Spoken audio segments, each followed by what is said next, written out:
The stock of the day is brought to you by IG, Australia's #1 CFD provider.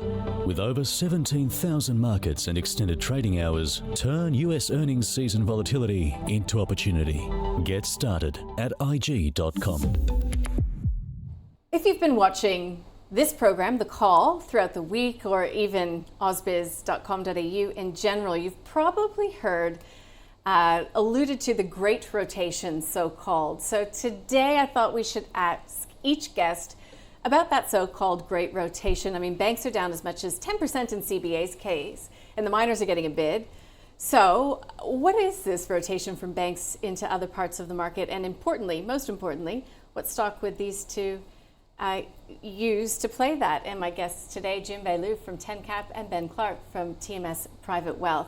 And I will say that we were chatting about this before the program, and I thought they might both have a different stock, but they've kind of landed on the same stock today, which is CSL. So what are your thoughts about the great rotation, first of all, and why haven't you picked a miner? Well, the great rotation is essentially, the banks become way too expensive. And then we all know heading into earnings season, banks doesn't look great, even though CBA might be okay, but most of the banks' earnings will be under a bit more pressure. So, I think that's that. And then now that we're seeing the other parts of the market, it's looking cheaper. So we are seeing that huge rotation, not just Australia, actually globally we're seeing it taking place, just the valuation sort of disparity now sort of coming back in a little bit. I think in terms of miner, yes, I love miner, but they have gone up a lot. So just a little bit cognizant of what might come through. I still think the large diversified miner is okay, but some of the speculative space is just looking a little bit too stretched. You need so first you have the valuation to for you to have a run, but then you need the fundamental, the earning to improve, then for you to have a sustained rally. So so that's kind of why I think the CSL is a much more interesting name. So you are looking at earnings to turn around for CSL when? Because this is, it's had a nice run as of late, but I mean, this has really confounded the market, I think.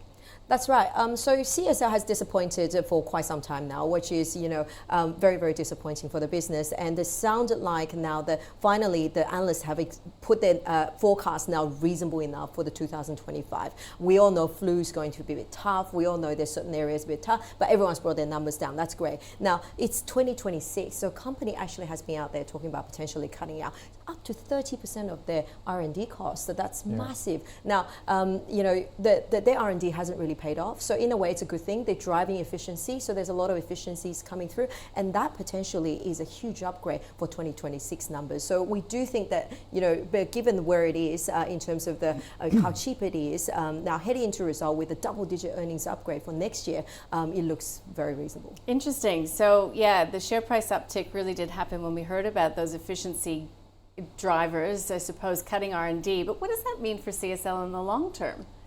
Well, they've had some false starts. They had this heart drug, which they spent $500 million US, I think, on, which ended up failing its phase 3. So, and I think that the biggest thing for CSL, this Val4 acquisition, the fundies never were on board with it, and there was some accounting sort of stuff that was going on with moving goodwill around and amalgamating the earnings that wasn't widely liked.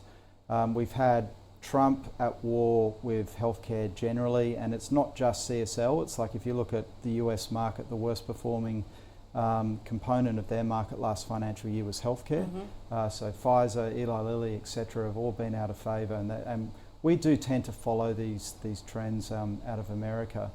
But the R&D thing is a big thing because CSL capitalises the R&D expense instantaneously. It doesn't amortise it, and what that means is that it comes straight off their bottom line, and so you're going to see their bottom line marginally improve. And I sort of thought it was them sending a message to the market that they're aware of the poor performance of the last 5 years. They have had a lot of issues through COVID, which were outside of their making, but ultimately this business has continued to grow at sort of 10 to 12% right through the 5 years. And if we're talking about CBA versus CSL at 1 July was probably trading at about a 30 to 40% discount in valuation to CBA, and it's probably growing, instead of 1%, it's probably going to be 10.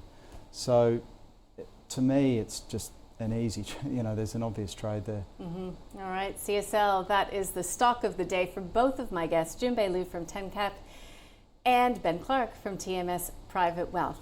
Stay with us. The stock of the day was brought to you by IG. Turn volatility into opportunity this US earnings season with extended trading hours on over 110 key US shares.